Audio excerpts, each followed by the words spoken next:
Pero lo que no saben, o dicen no saber, estas personas, es que sus abuelos, algunos creo que sus padres, eran miembros encumbrados de las SS alemanas y del ejército alemán allá en los años 30, 40. Algo de eso le pasó al nuevo canciller de Alemania, ¿no? Merz. ¿Pero qué me dices, Ariel? ¿Qué cosas? Oh, que me estás diciendo que los abuelos de los actuales dirigentes alemanes participaron activamente y alegremente con los nazis, en todas sus desventuras y barbaridades. ¿Quién lo iba a decir? Insospechado, impensable. Pues una vez más, otra de abuelitos. Ya también teníamos el abuelito de Annalena Baerbock, acuérdate, Ariel, Annalena 360, que quería mucho a su abuelito y luego resulta que su abuelito pues era un nazi confeso. Es decir, había que bajarle la mano porque se le iba para arriba. Sí, completamente, o sea, era como la película de aquí le llamamos Teléfono Rojo, volamos hacia Moscú. El título en inglés es algo así como Doctor Strangelove o algo así. Sí. Y ves a Peter Sellers, que hace un montón de papeles y hace nazi y tal, y al final se le va la mano. Y hay que agarrar. Tiene problemas, luego se ahoga porque la mano no le funciona y es muy divertida. Es una película que recomiendo a todo el mundo. Además, está hecha como crítica y como y humorísticamente muy irónica de la Guerra Fría, pero se puede aplicar a lo que está pasando ahora perfectamente, ¿eh? Porque el tipo de chifladura que presentan los personajes de la película es más o menos el tipo de chifladura que tenemos ahora en Europa. Bueno, pues este señor, el canciller Merz, que todavía no ejerce, pero vamos, el próximo mes ya tomará posesión del cargo, etcétera, etcétera. Bueno, pues se acaba de enterar de que su abuelito, ¡ay! Con los abuelitos de los alemanes, no lo sabía, estas cosas que su abuelito, pues había sido, tengo aquí los datos, se unió a las tropas de asalto de Hitler, los famosos camisas pardas, las SA, en 1933. Y luego fue alcalde de una ciudad, de un pueblo y tal, y se dedicó a hacer cosas tampoco pronazis como cambiar el nombre de calles y poner, por ejemplo, el nombre a una calle de Adolf Hitler y a otra calle de Goering. Pero vamos, no, eso no hay que tenerlo en cuenta. En el placar. Claro, y al jubilarse, porque el hombre ya era mayor, en 1937, el abuelo de Merz, del futuro canciller, fue elogiado por el administrador del distrito del partido nazi, quien destacó que, a pesar de su avanzada edad, se dedicó, estoy leyendo textualmente, se dedicó de inmediato a trabajar en línea con sus convicciones nacionalistas o nacionalsocialistas y siempre dirigió su oficina con espíritu nacional socialista, es decir, nazi. Pero vamos, que Merz no sabía... Y mano firme. No, mano firme. Pero Merz no se había enterado de estas cosas del abuelito. Yo no sé qué pasa con los alemanes, que los abuelos no les cuentan nada. ¿Y no? Es decir, nada de su pasado. A ver, es que aquí hay ya más o menos, es decir, más allá de que esta gente no asuma su pasado, porque al final, aunque lo tomamos aquí un poco con broma, porque si no te lo tomas con broma, en fin, es decir... Sí. Hay por parte de los alemanes un intento de ocultamiento, de no reconocimiento, no ya de ellos, porque evidentemente ellos nacieron después, es decir, pero de su culpa, no la de ellos, ya digo, porque los alemanes de ahora no tienen culpa, pero sí la de sus familiares anteriores, sus ancestros, es decir, sus abuelos, sus padres, sus bisabuelos, etcétera. Y lo intentan ocultar, pero es que ponemos casos de ahora, pero acordaros que esto ha sido continuo. Y recuerdo así, por ejemplo, además cosas que dices, ¿por qué no la dijiste? Günter Grass, el famoso y gran escritor alemán, que se cayó, ocultó y luego salió a la luz, y eso le supuso una mancha absurda, es decir, que él con 17 años había formado parte de las Waffen-SS. Sí. Que yo puedo entender incluso que un chaval de 17 años en ese contexto, la fascinación y tal, bueno, pero se lo cayó. eso es lo grave, ¿no? En vez de asumir su pasado con todos los problemas que tuvo.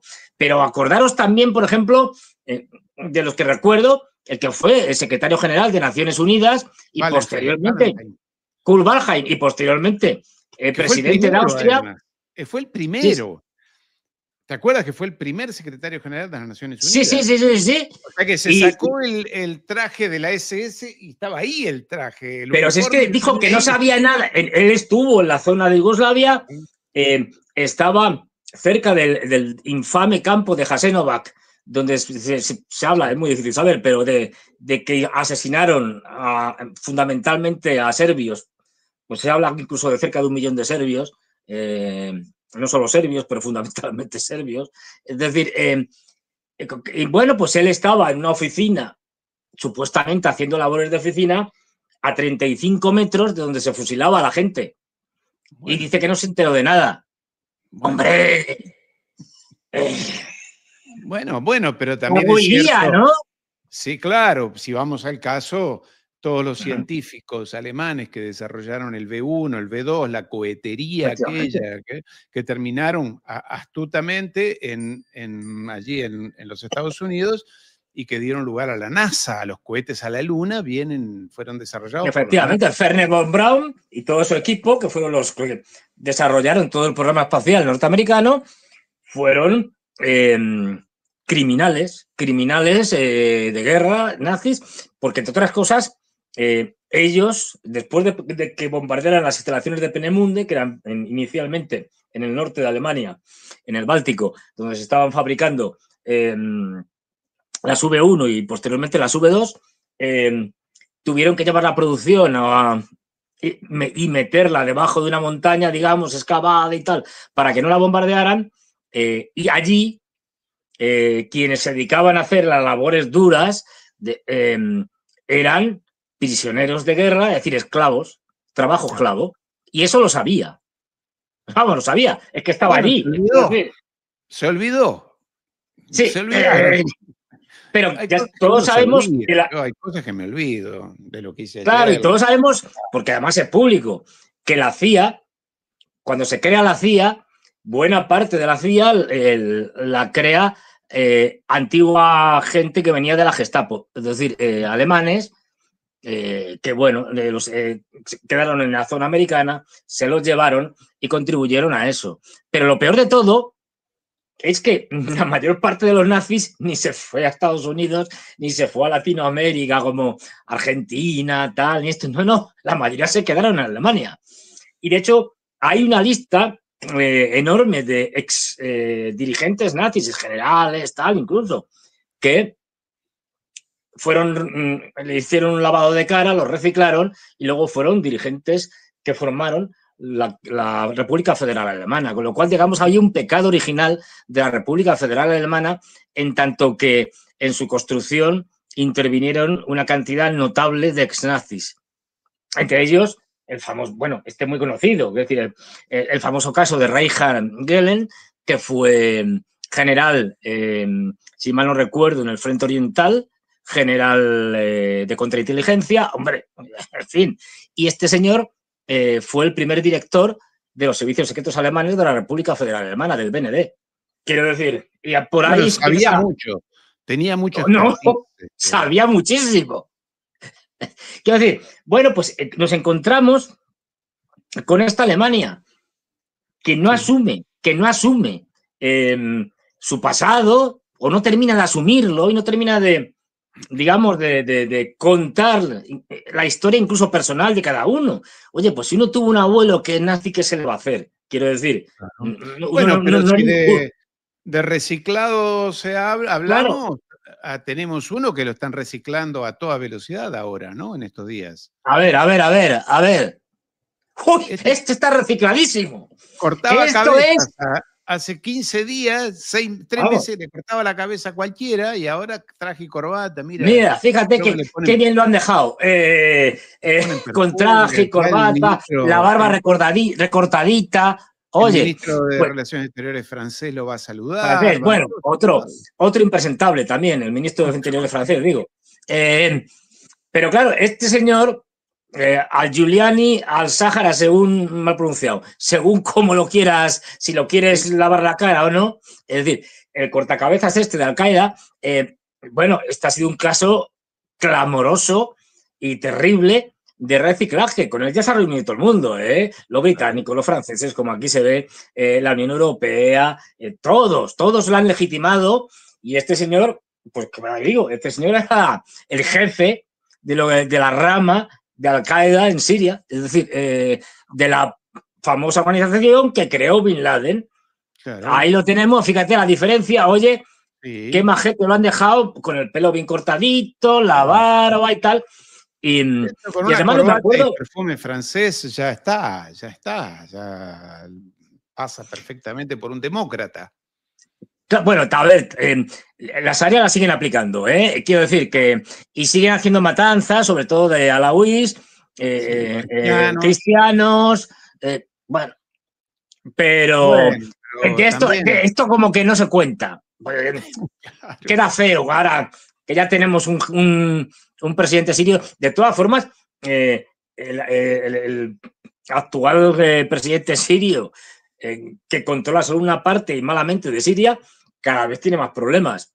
Primero porque sus aliados del señor Netanyahu, Israel y tal, de vez en cuando le bombardean. Sí. Porque dicen, bueno, por si acaso, está muy lindo, pero el traje pero no alcanza, ¿no? Sí. Efectivamente. Luego tienes a los turcos que llegaron a un acuerdo con al-Giuliani, y para establecer una serie de bases, aquí dos o tres bases, estuvieron viendo varios aeropuertos, antiguos aeródromos, y los señores dijeron, hombre, esto no. Y se adelantaron y bombardearon los aeródromos que los turcos querían utilizar, con lo cual los dejaron ya ahí hechos un desastre, vamos, destruidos. Hay una pelea entre Israel y Turquía ya clara por el control de Siria, más luego el tema de los kurdos, que controlan todo lo que está, digamos, al noreste del Éufrates, más o menos, todo lo que está a un lado del Éufrates. Y luego lo que estamos viendo es el surgimiento de varios grupos, tanto en las zonas cristianas o alawís, como ya también grupos chiíes, incluso algún que otro apoyo de grupos suníes, es decir, como de la misma religión que al-Sharia, que al-Giuliani, pero que están en contra de este grupo, porque no olvidemos, los yihadistas estos tienen una cantidad de grupúsculos y de grupos que están unidos por digamos, por un cable muy débil, por un hilo muy débil, y que cada uno va un poco por libre. Entonces ahora hay enfrentamientos incluso dentro de ellos. Así que lo de Siria, yo siempre lo he dicho, lo de Siria ahora les toca a los turcos, a los israelíes, a los norteamericanos, jugar a la contra. Es decir, perdón, jugar al ataque, mientras que los iraníes, etcétera, etcétera, juegan a la contra. Es decir, tú eres el gobierno ahora y ahora yo soy la guerrilla, digamos, las milicias que se van a dedicar a socavar los cimientos del gobierno. Sí, sí. Y además hay negocios, ¿no? Hay negocios en el medio importantes, ¿no? Sí. Hombre, a ver. De petróleo importante. Toda la zona que va desde más o menos aproximadamente, ¿no? El final del desierto del Sinaí, es decir, de la península del Sinaí, toda esa zona del Mediterráneo oriental que va por la costa de Gaza, luego sube hacia el Líbano, Siria, una parte de Turquía, Chipre, todo eso tiene mucho gas y petróleo. Sí, y después hay petróleo en el noreste, allí donde están los kurdos, ¿no? En la frontera con Irak. Otros que están reapareciendo, claro, a río, como se decimos aquí, a río revuelto con ansia de pescadores, es decir, otros que están reapareciendo son, como no, los del Estado Islámico, los del ISIS, sí. Que nunca se fueron, estaban por allí en el desierto y tal, pero vamos, relativamente debilitados, y ahora otra vez están cobrando fuerza y enfrentándose. No hay que olvidar que los enfrentamientos y las luchas internas en Siria continúan. Es decir, que no creamos que ha llegado este señor, ha pacificado el país y ya están todos allí contentos y alegres. No, para nada. No, la lucha continúa. Bueno, Bueno. terminamos con los alemanes. Entonces, los Ah, alemanes bueno, nos pero van a llevar a una cosa de por los favor. alemanes. Sí. Que sí, bueno, primero, hay que decir que esto de Europa, de verdad, es nuestra querida Kaja Kallas, la, digamos, ministra de Exteriores europea, para entendernos. Hoy sí, sigue con las suyas. Hoy. Ha dicho que como ahora se acerca el famoso 9 de mayo, donde Rusia celebrará, como todos los años, la derrota de las tropas nazis, que tanto pone, digamos, enfadada a Kallas, a von der Leyen, etcétera, no sé por qué. En fin, ¿por qué será? Siendo que ella era hija de un altísimo cargo comunista allí en Letonia. Sí, se benefició de ello. Bueno, pues resulta que además este año se cumple el 80 aniversario de la gran victoria de la Unión Soviética sobre la Alemania nazi. Bien, pues va a ir un montón de invitados. Entre ellos, como invitado especial, estará allí Xi Jinping. Bueno, pues entre la enorme lista, la larguísima lista de invitados, hay algún que otro europeo que ya ha dicho que va a ir, como por ejemplo Robert Fico, el primer ministro de Eslovaquia. Bueno, pues visto lo visto, ya ha salido la cara se está diciendo, cuidado, que como alguno de los miembros de la Unión Europea vaya allí, va a tener problemas. Entonces, cuando oyes eso, dices, pues no sé, a lo mejor es que quieren hacer una celebración alternativa conmemorando la derrota de los nazis y llorando porque perdieron. Yo qué sé, es decir, ya uno no sabe qué esperar. Pues en esas estamos, para que veas cómo está el viejo continente. Pero también es cierto, vamos a decir las cosas como son, querido Fernando. Sí. La chica esta, Kallas, yo la escuché hoy decir que los de Israel, bueno, tanto derecho a defenderse, le parece que se ha extralimitado un poquito, dijo.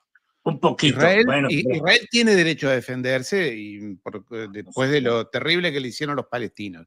Tiene derecho a defenderse. Pero pareciera, tengo la impresión, dijo, que se ha extralimitado. Fíjate que Israel. Van 300, 400 mil muertos, niños, de todos los destrozos.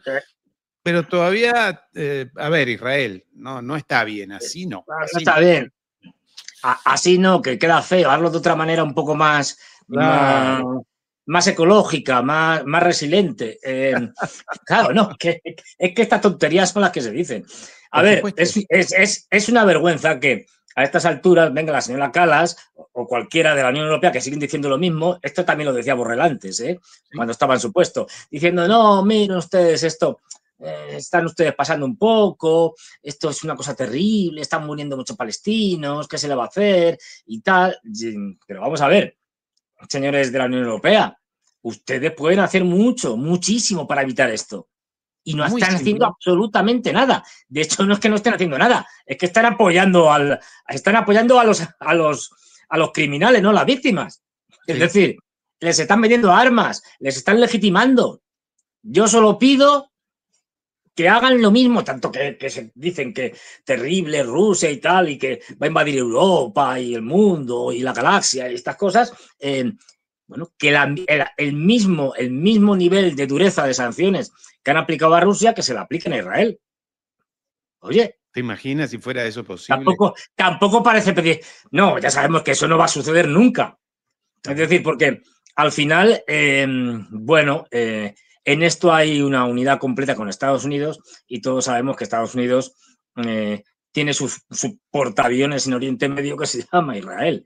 O Israel tiene un país que se llama Estados Unidos, que no está claro muchas veces quién dirige a quién. ¿Gobierna a quién? Aquí hay una noticia que salió. Está confinada en un espacio cada vez más pequeño y más aislado. Lo admite el gobierno de Israel el mismo día en que 1 millar de pilotos de las fuerzas aéreas le piden a Netanyahu que pare ya la guerra y que priorice la liberación de los rehenes. La carta la publican hoy varios medios de comunicación y la firman 1 millar de reservistas, algunos en activo. Dicen que la guerra sirve a intereses políticos más que a razones de seguridad y piden la movilización de los israelíes para detenerla. A Netanyahu no le ha gustado nada esta carta y ya ha anunciado el despido de todos los firmantes. En Gaza, mientras tanto, el ejército sigue atacando, despoblando y ocupando cada vez más territorio.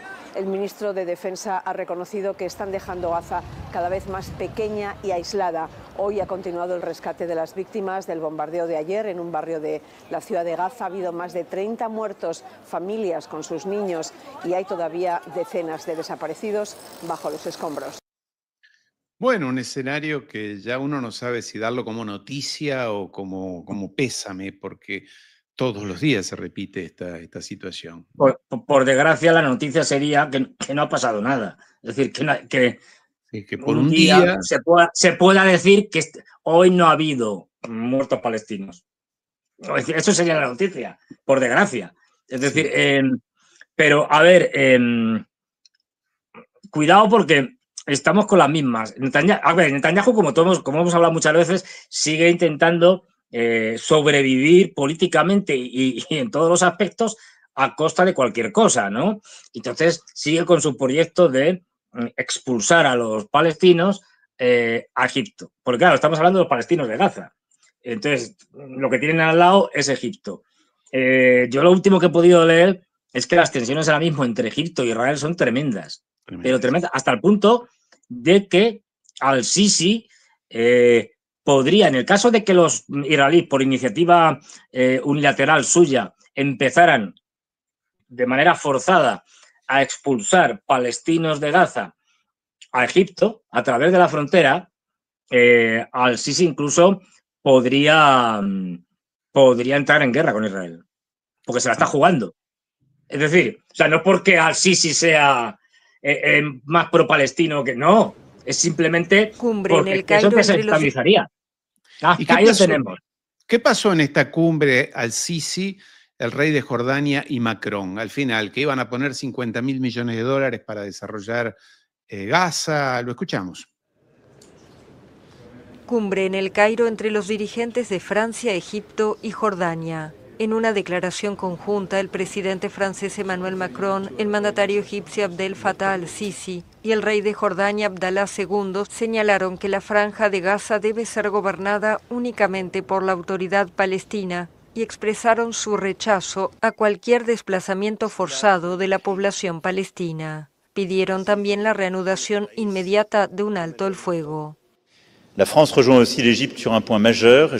Francia también se une a Egipto en un punto importante y quiero repetirlo aquí con fuerza. Nos oponemos firmemente a los desplazamientos de poblaciones y a cualquier anexión de Gaza, así como de Cisjordania. Sería una violación del derecho internacional, una amenaza grave para la seguridad de toda la región, incluida la de Israel.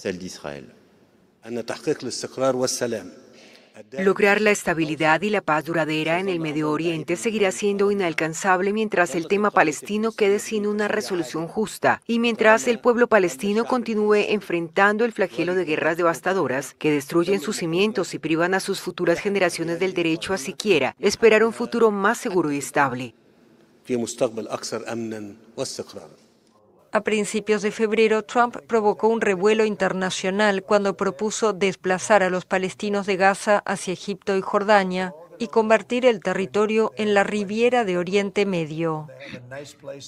La declaración de los dirigentes también recalcó que el movimiento islamista Hamás no debe tener ningún rol en la gobernanza de la Franja de Gaza. Pidieron además la reanudación de la ayuda humanitaria para los 2.400.000 habitantes del territorio, la mayoría desplazados por la guerra desencadenada el 7 de octubre de 2023, tras el ataque de Hamás en Israel.